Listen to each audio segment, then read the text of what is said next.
Catch it up.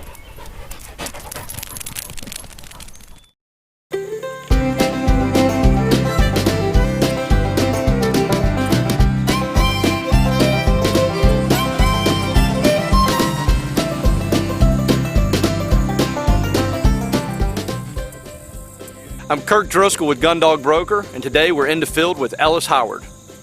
So Ellis, who were we running here? Who is this? Okay, this is one of Jimbo's puppies, his upland hunter, hunting retrieving champion, Jimbo's Chipper.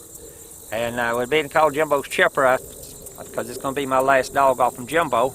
And he's holding about 200 championship points right now.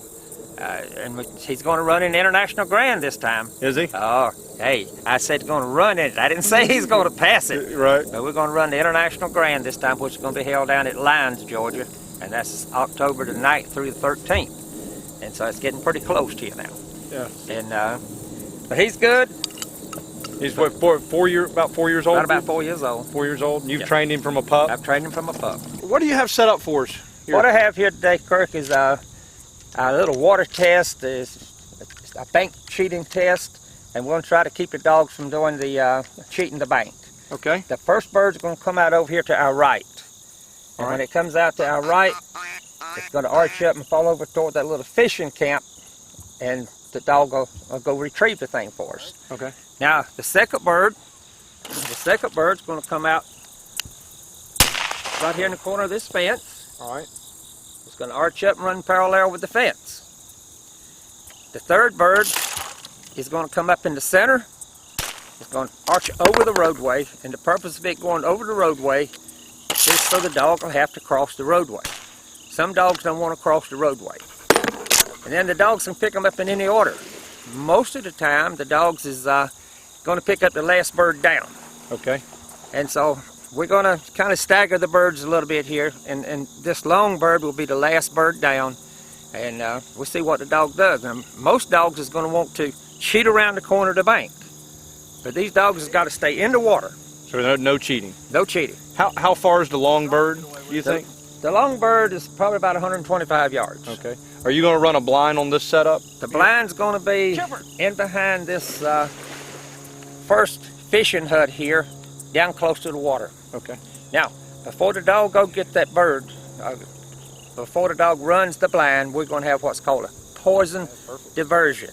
Okay. On his last bird back, regardless which bird it is, we're going to throw a bird here in the water, and he cannot get that bird. He has to go and pick up the blind and come back, and then he'll pick up the diversion. He's going to want to pick that one up first, though, isn't he? No, he's going to want to, but he better not. What was he doing as a pup? How did you identify as a pup he was going to be a great dog?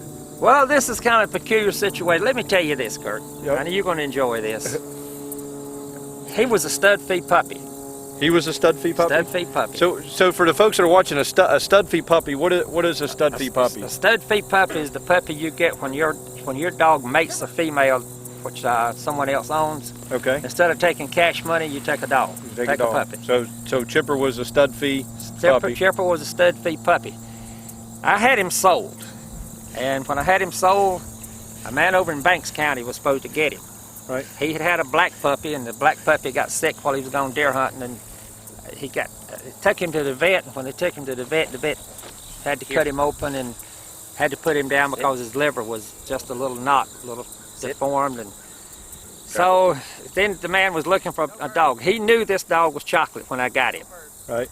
He knew it was Chocolate. He came from Banks County over to pick him up, and I demonstrated him, and he threw the green heads out, and he'd go get him. He was 7 weeks old. When the man he stood around a little bit, and he liked the puppy, he said, "That dog's going to be easy to train, isn't it? It's going to be real easy to train." And so he messed around a little bit. He said, "I really wanted a black." So we talked a little more, and I heard what he said, you know. Yep. He said, "I really wanted a black the second time." And I heard it a little bit louder. So he was fixing to write me a check for the puppy. When he started to write the check, he says, "I really wanted a black." I said, "Don't make out the check, I'll just keep him." Yeah, so we ought to let him know who was that, so we can just let him know this is what he could have had. This is what he could have had. That's great. So if you're watching, this is what you could have had. Chippy here today. So Ellis, we appreciate you bringing him out. Thank you. Well, he does a good job. Appreciate it. But now to run that International Grand, you know, you've got to keep it together for 5 days. And at International Grand, no room for any mistakes. There's no mistakes made. If a mistake's made, you put him in the truck. Sounds good. Thank you. You bet. Fetch it up.